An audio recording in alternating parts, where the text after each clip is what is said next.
अब खबरें विस्तार से। शुरुआत बड़ी खबर के साथ करेंगे। राष्ट्रीय राजधानी से खबर है, जहां सीएम भजनलाल शर्मा ने केंद्रीय गृह मंत्री अमित शाह के साथ अलग अलग मुद्दों पर मुलाकात की है। चर्चा की गई है। गृह मंत्री अमित शाह के साथ सीएम भजनलाल शर्मा उदयपुर से आज ही दिल्ली के लिए रवाना हुए थे महाराणा प्रताप जयंती समारोह कार्यक्रम के बाद, और यहां उनकी मुलाकात केंद्रीय गृह मंत्री अमित शाह के साथ दिल्ली में हुई है। इस मुलाकात में कई अहम मुद्दों पर चर्चा की गई। तमाम महत्वपूर्ण विषयों को लेकर के केंद्रीय गृह मंत्री का मार्गदर्शन भी सीएम ने लिया है। तस्वीरें सामने आई जिसमें केंद्रीय गृह मंत्री अमित शाह के साथ सीएम भजनलाल शर्मा मुलाकात कर रहे हैं।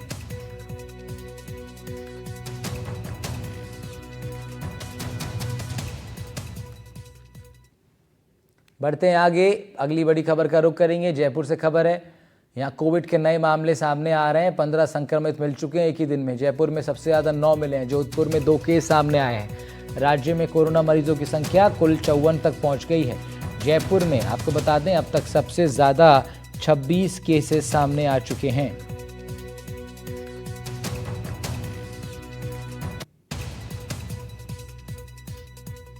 राजस्थान में कोविड के नए मामले सामने आ रहे हैं। 15 संक्रमित एक ही दिन में मिले हैं। सबसे ज़्यादा जयपुर में 26 तक केसेस आए हैं। अन्य जगहों पर भी केसेस हैं। कुल 54 मामले अब तक सामने आ चुके हैं।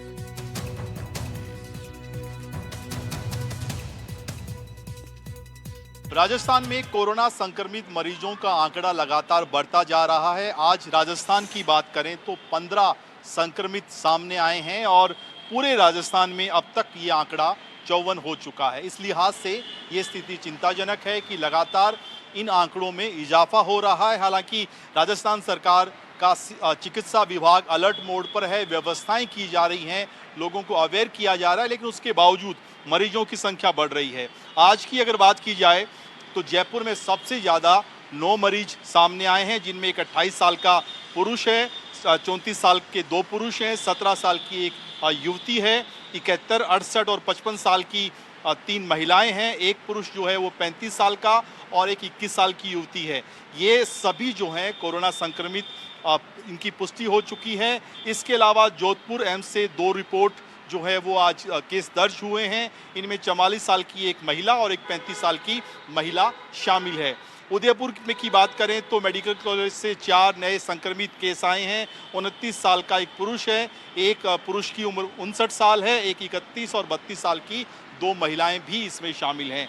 और लगातार जिस तरह की स्थिति प्रदेश में कोरोना के मरीजों की है, राजस्थान सरकार, मेडिकल डिपार्टमेंट ये कह रहा है कि किसी भी तरह की खांसी, जुखाम, गले में खराश, इन लक्षणों को हल्के में नहीं लिया जाए। आप जांच करवाइए और उसके बाद थोड़ी सावधानी बरतिए, लोगों को भी अवेयर कीजिए, क्योंकि कोरोना का जिस तरह का दौर राजस्थान पहले देख चुका है उस तरह की स्थिति इस बार नहीं बने। लिहाजा तमाम तरह की इंतजाम और व्यवस्थाएं पहले से की जा रही हैं। एनडीटीवी भी आपसे अलर्ट, सजग और जागरूक रहने की अपील करता है। कैमरामैन सुशील के साथ सुशांत पारीक, एनडीटीवी जयपुर। उधर पाकिस्तान को भारत की खुफिया जानकारी देने वाले संदिग्ध शख्स को राजस्थान से हिरासत में ले लिया गया।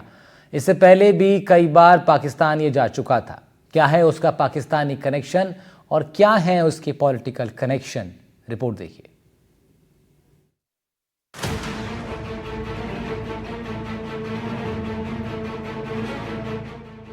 जब भारत की सेना पाकिस्तान को करारा जवाब दे रही थी और ऑपरेशन सिंदूर के जरिए आतंकियों के लॉन्च पैड तबाह कर रही थी, उस वक्त पाकिस्तान को भारत की खुफिया जानकारी देने वाला एक शख्स पकड़ में आया। दरअसल सुरक्षा एजेंसियों ने जैसलमेर से एक सरकारी कर्मचारी को हिरासत में लिया है। शकूर खान नाम का ये शख्स सरकारी क्लर्क है और इसे जासूसी के शक में पकड़ा है। बताया जा रहा है कि शकूर खान 7 बार पाकिस्तान गया, लेकिन आखिर बार यानी 7वीं बार वो बिना किसी को बताए पाकिस्तान चला गया। सुरक्षा एजेंसियां शकूर खान से अब लगातार पूछताछ कर रही हैं। सूत्रों से मिली जानकारी के मुताबिक उसके 2 बैंक अकाउंट को खंगाला जा रहा है। गौर करने वाली बात यह है कि इनमें से एक अकाउंट को हाल ही में बंद किया गया। चौंकाने वाली बात भी सामने आई कि मोबाइल से कुछ डेटा को डिलीट किए जाने का शक भी है, जिसे संदिग्ध माना जा रहा है। एफएसएल की टीम इसकी भी जांच कर रही है। क्या है पूरा मामला? जैसलमेर में हिरासत में संदिग्ध जासूस, सुरक्षा एजेंसियों ने सरकारी क्लर्क को पकड़ा, पाक के लिए जासूसी के शक में पकड़ा। संदिग्ध सरकारी कर्मचारी शकूर खान सालेह मोहम्मद का पर्सनल स्टाफ रहा है। पिछली कांग्रेस सरकार में मंत्री रहे हैं सालेह मोहम्मद। बॉर्डर के पास मंगालिया ढाणी निवासी, 7 बार पाकिस्तान जाकर आ चुका है। 6 बार बताकर पाकिस्तान गया था, 7वीं बार पाकिस्तान बताकर नहीं गया। सरकार को सूचना देना जरूरी होता है। अब जरा ये भी जाने कि हिरासत में लिए गए संदिग्ध जासूस का पाकिस्तान कनेक्शन क्या है। ऑपरेशन सिंदूर के बाद पाक जासूसों पर नजर। शकूर खान पर पाक के लिए जासूसी का शक है। पाकिस्तान दूतावास के एक अफसर से संबंध है। आईएसआई संचालकों के साथ समन्वय का संकेत है। मोबाइल डिवाइस में कई पाकिस्तानी नंबर हैं। जांच एजेंसियों को स्पष्टीकरण नहीं दे सका। मोबाइल से डेटा भी डिलीट किया गया। एफएसएल से मोबाइल डेटा रिकवरी की कोशिश है। संदिग्ध जासूस के 2 बैंक अकाउंट मिले। हाल ही में एक बैंक अकाउंट बंद किया गया। सुरक्षा एजेंसियां आरोपी को जयपुर लाई। जासूसी के शक में संदिग्ध से पूछताछ जारी है। यहां यह जानना भी जरूरी है कि शकूर खान के राजनीतिक रिश्ते भी रहे हैं। अशोक गहलोत सरकार में मंत्री रहे सालेह मोहम्मद का पर्सनल स्टाफ भी रह चुका है। शकूर खान के सियासी कनेक्शन। शकूर खान के बड़े सियासी कनेक्शन हैं। सालेह मोहम्मद का पर्सनल स्टाफ रहा है। पिछली कांग्रेस सरकार में मंत्री थे सालेह मोहम्मद। गाजी फकीर के बेटे हैं सालेह मोहम्मद। गाजी फकीर सालेह मोहम्मद से रिश्ते रहे हैं। जैसलमेर में 50 साल किंग मेकर रहे फकीर। 2013 में एसपी पंकज चौधरी ने जांच की थी। आईपीएस ने गाजी फकीर की हिस्ट्री शीट खोली थी। तब पंकज चौधरी का ही तबादला हो गया था। गाजी फकीर की मृत्यु 2021 में हुई थी। गाजी फकीर के वारिस हैं सालेह मोहम्मद। सालेह मोहम्मद के गांव के पास शकूर का घर है। सालेह मोहम्मद पीर पगारों की गद्दी के प्रमुख हैं। पीर पगारों ऑफ पाकिस्तान के प्रतिनिधि हैं। पीर पगारों के लाखों की संख्या में समर्थक हैं। सिंधी मुस्लिम बड़ी संख्या में समर्थक हैं। सरहद पार पाक में भी लाखों फॉलोअर्स हैं। वहीं इस पूरे मामले पर केंद्रीय मंत्री गजेंद्र शेखावत ने कहा है कि पिछली कांग्रेस सरकार में मंत्री रहे सालेह मोहम्मद का पीए रहा व्यक्ति पाकिस्तान के लिए जासूसी के अपराध में हिरासत में लिया गया। उसकी और उसके सभी सूत्रों की जांच कर राष्ट्रीय सुरक्षा से खिलवाड़ करने वालों के खिलाफ कड़ी कार्रवाई होनी चाहिए। निश्चित रूप से चिंता का विषय है और इसकी ठीक से जांच होकर के उनके सारे जितने भी सूत्र उनके साथ में जुड़े हुए हैं उन सब की जांच करते हुए राष्ट्रीय सुरक्षा के साथ में समझौता करने वाले या खिलवाड़ करने वाले लोगों को अपने किए की सजा मिलनी चाहिए। वहीं जासूसी मामले को लेकर पूर्व सीएम अशोक गहलोत ने तो किनारा कर लिया।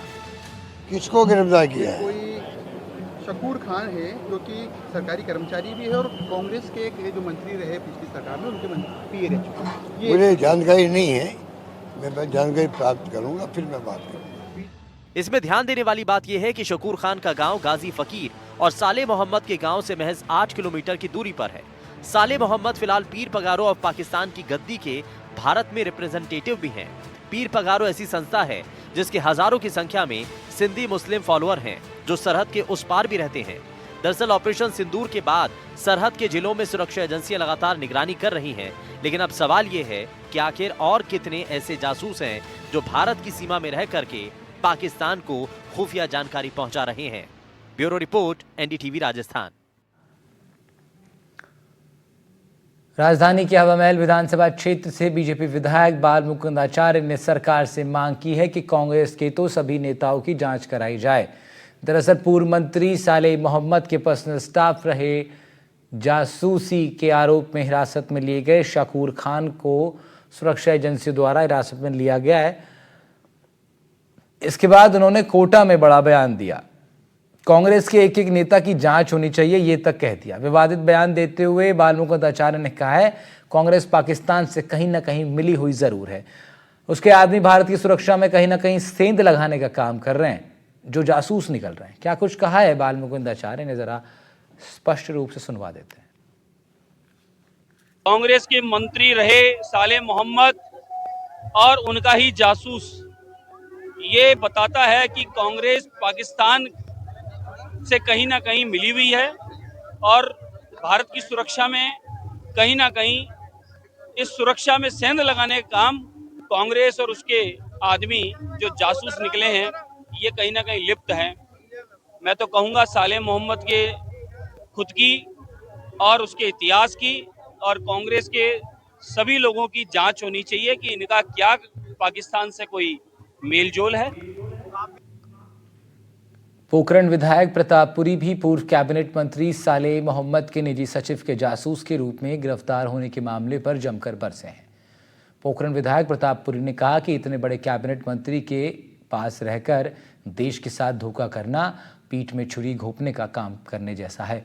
सबको सचेत किया है कि आपके पड़ोस में रहने वाले लोग किस चेहरे में हैं, अंदर उनका भाव क्या है, इस पर नजर रखें। खुफिया एजेंसी के साथ मिलकर के क्या क्या उसने किया होगा कल्पना से परे है। और 5 साल तक पूर्व मंत्री जी भी क्या इसके बारे में जानते नहीं थे। व्यक्ति के हाव भाव से, व्यक्ति के व्यवहार से सब पता चल जाता है कि व्यक्ति कौन है, क्या है और क्या कर रहा है। 5 साल तक उसको निजी सचिव रखा है। और जहाँ तक है, इसने 7 के आसपास पाकिस्तान की यात्राएं भी की है। तो क्या ये कभी मंत्री जी के साथ गया कि नहीं गया, इसका भी पता होना चाहिए। और अपने विभाग को बिना बताए गया, यानी सबसे बड़ा तो आश्चर्य और चिंता इस बात की हो रही है कि इतने बड़े कैबिनेट मंत्री के निकट रह कर के इतना सारा देश के साथ धोखा करना और पीठ में छुरी घोंपने का जो काम किया है, ये बहुत निंदनीय है। और हम सबको सचेत भी किया है कि अपने पास में पड़ोस में रहने वाले लोग किस चेहरे में हैं और अंदर उनका क्या भाव है। इसकी गहनता से जांच होगी तो निश्चय ही कई राज उगलेंगे। जोधपुर में बुधवार को बजरी माफियाओं के द्वारा कांस्टेबल की हत्या कर दी गई थी। उसके बाद गुरुवार को पूरा पुलिस महकमा बजरी माफियाओं के खिलाफ सड़क पर उतर आया है। संदेश दिया जा रहा है, कानून से खिलवाड़ बर्दाश्त नहीं होगा।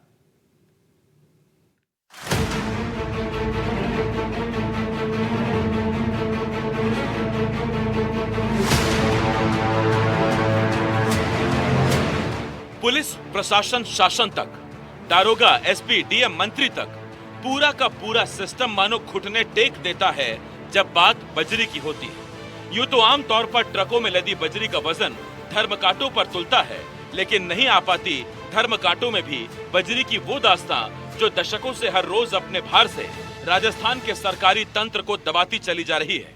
खनन सरेआम हो रहा है, सिर्फ बजरी का नहीं, वर्दी का भी।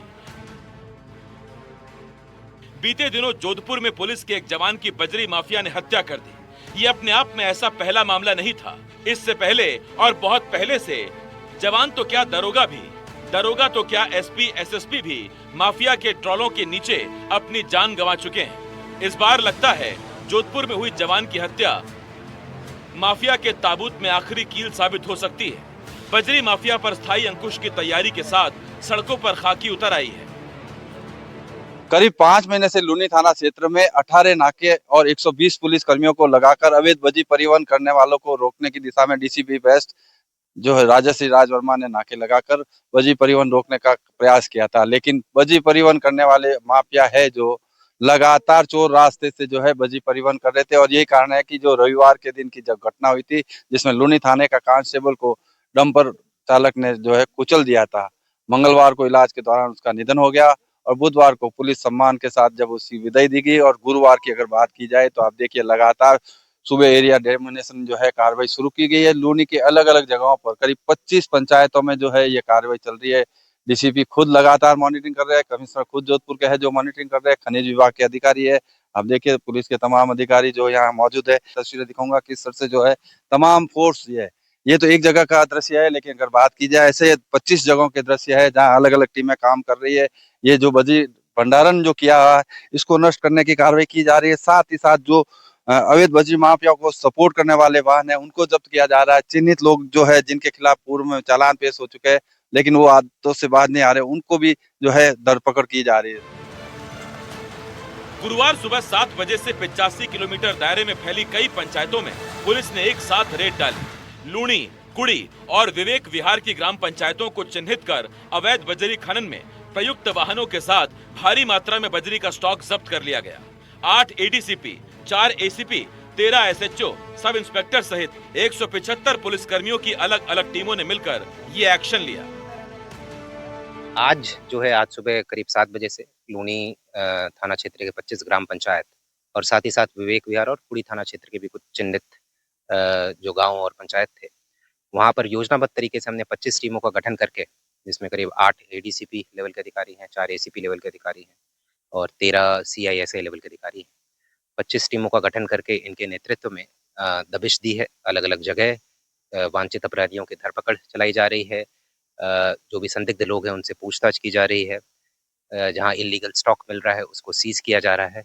और साथ ही साथ जो अवैध रूप से वाहनों का जो इस्तेमाल होता है, चाहे वो डंपर हो, चाहे वो बोलेरो हो, कैंपर हो, इनको भी हमने ग्राम पंचायत वाइज इसकी लिस्टिंग की थी कि किसके वाहन कहाँ इस्तेमाल हो रहे थे। उनके विरुद्ध भी कार्रवाई की जा रही है।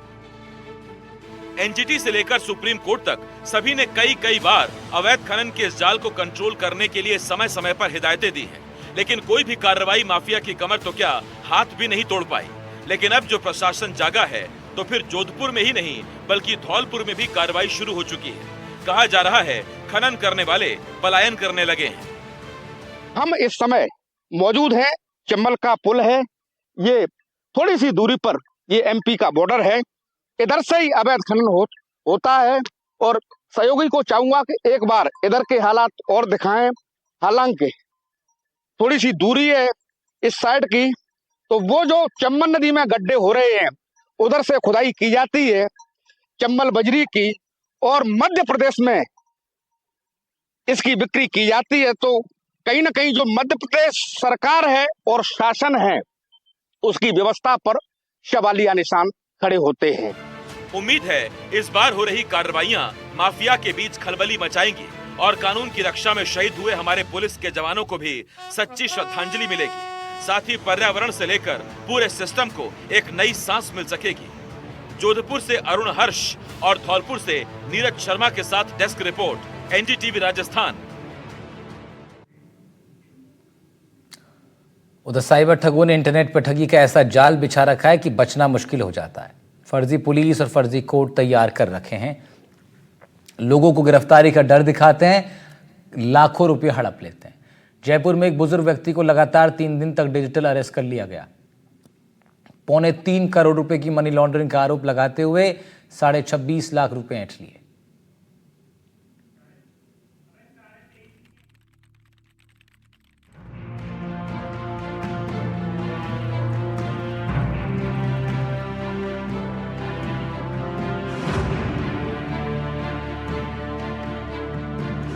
साइबर ठगों के हौसले बुलंद, बुजुर्ग को 3 दिन तक रखा बंद, 23 लाख से ज्यादा पर किया हाथ साफ। साइबर ठग जी का जंजाल बनते जा रहे हैं। ना इनको कानून का खौफ है और ना ही जांच एजेंसियों का डर। तभी तो ये खुद कभी सीबीआई अधिकारी तो कभी ईडी अधिकारी बनकर भोले भाले लोगों को धमकाते हैं और उनकी सालों की कमाई जमा पूंजी पर हाथ साफ करते हैं। राजधानी जयपुर से एक बार फिर ऐसा ही मामला सामने आया, जहां के मानसरोवर इलाके में एक 75 साल के बुजुर्ग को 3 दिन तक बंधक बनाकर रखा गया। साइबर ठगों ने खुद को मुंबई पुलिस और सीबीआई अधिकारी बताया। बुजुर्ग को 2.8 करोड़ रुपए की मनी लॉन्ड्रिंग का आरोपी बताकर डिजिटल अरेस्ट कर लिया। सीबीआई जांच का डर दिखाकर साजिश को अंजाम दिया और 23,56,000 रुपए ठग लिए। राजधानी जयपुर में 26 मई को एक बुजुर्ग दंपत्ति को 3 दिन तक डिजिटल अरेस्ट किया जाता है। उस डिजिटल अरेस्ट के दौरान जो है बुजुर्ग दंपत्ति से लगभग 23 लाख रुपए जो है साइबर ठगों के द्वारा ठग लिए जाते हैं। लेकिन बात यहीं नहीं रुकती है। ये जो ठग है वो बुजुर्ग दंपत्ति के नाम से जो 20 लाख रुपए की जो बैंक के अंदर जो एफडी होती है उसको तुड़वाने के लिए उस बुजुर्ग को बैंक में भेजते हैं। तब जाकर ये पूरा मामला उजागर होता है और फिर जो है साइबर थाने में इस पूरे मामले को लेकर जो है एफआईआर दर्ज की जाती है। इस पूरे घटनाक्रम के दौरान जब बुजुर्ग है वो बैंक के अंदर पहुंचता है तो बैंक के मैनेजर के वो जब पूरी घटना के बारे में बताता है तो उसके द्वारा जो है नज़दीकी थाने में जो है इस पूरे मामले की जानकारी दी जाती है और उसके बाद जो है पूरी इस मामले को लेकर जो है साइबर पुलिस और जो अन्य जो टीमें होती हैं वो उन साइबर ठगों की पड़ताल करने में जुटी हुई है। अपराधियों ने उससे 20 लाख रुपए और मांगे। रकम की व्यवस्था करने के लिए बुजुर्ग एफडी तुड़वाने बैंक पहुंचा तो बैंक मैनेजर को शक हुआ। मैनेजर ने तसल्ली से उन्हें समझाया और इसके बाद एसओजी के साइबर थाने में मुकदमा दर्ज हुआ। यदि आपको लगता है कोई व्यक्ति आप पे एक झूठा आरोप लगा रहा है, जैसे आप जिस प्रकरण की बात कर रहे हैं उसमें एक ऐसा आरोप उस बुजुर्ग दंपत्ति पे लगाया गया, एक ऐसी जगह के लिए लगाया गया जहां वो कभी गए ही नहीं थे। जिस जगह आप कभी गए ही नहीं उस जगह को लेकर आप पर अगर आरोप लगा रहा है कोई व्यक्ति, तो झूठा ही आरोप है ना, आपका उससे कोई संबंध ही नहीं है, फिर डरने की कोई बात नहीं। आपको तुरंत इस बात को उस व्यक्ति से कहना चाहिए कि ठीक है मैं बात कर लूँगा, मेरी लोकल थाने में जान पहचान है, मैं जाकर उनसे बात कर लूँगा, आप रहने दीजिए, क्योंकि आप कभी उस जगह गए नहीं, आपने वो क्राइम कभी किया नहीं। यदि आपसे कोई कहता है आपका पार्सल कहीं फंस गया है, उस पार्सल में हमें NDPS मिला है, तो आप सोचिए तो कि आपने पार्सल मंगाया भी है क्या, और पार्सल आपको डिलीवर होने से पहले आपकी जिम्मेदारी नहीं है। आपको डिलीवर होने से पहले पार्सल जिसने भेजा है उसकी जिम्मेदारी है। अब आपको बताते हैं कि साइबर ठगों ने कैसे ठगी की वारदात को अंजाम दिया। बुजुर्ग के पास 23 मई को 2 अलग-अलग नंबरों से कॉल आया। सामने वाले ने खुद को मुंबई के कुलाबा पुलिस स्टेशन संजय कुमार बताया और मोबाइल नंबर से मनी लॉन्ड्रिंग करने की बात कही। आरोप लगाया कि 2.8 करोड़ रुपए मनी लॉन्ड्रिंग हुई। उनके खिलाफ गैर जमानती वारंट जारी हो चुका है। इसके बाद एक फर्जी CBI अधिकारी रोहित कुमार गुप्ता से बात करवाई गई। साइबर ठगों ने बुजुर्ग को फंसाने के लिए वीडियो कॉल पर कोर्ट का फर्जी तस्वीर भी दिखाई। इस तस्वीर में एक बदमाश को नकली जज बने दिखाया, जिसने उनके सभी बैंक खातों को जब्त करने का फर्जी आदेश भी सुनाया। इस पूरे घटनाक्रम से वो इतना डर गया कि साइबर ठगों ने जैसा करने को कहा वो करते चले गए। बदमाशों ने उन्हें 3 दिन तक डिजिटल अरेस्ट रखा और 23,56,000 रुपए की रकम ट्रांसफर करवा ली।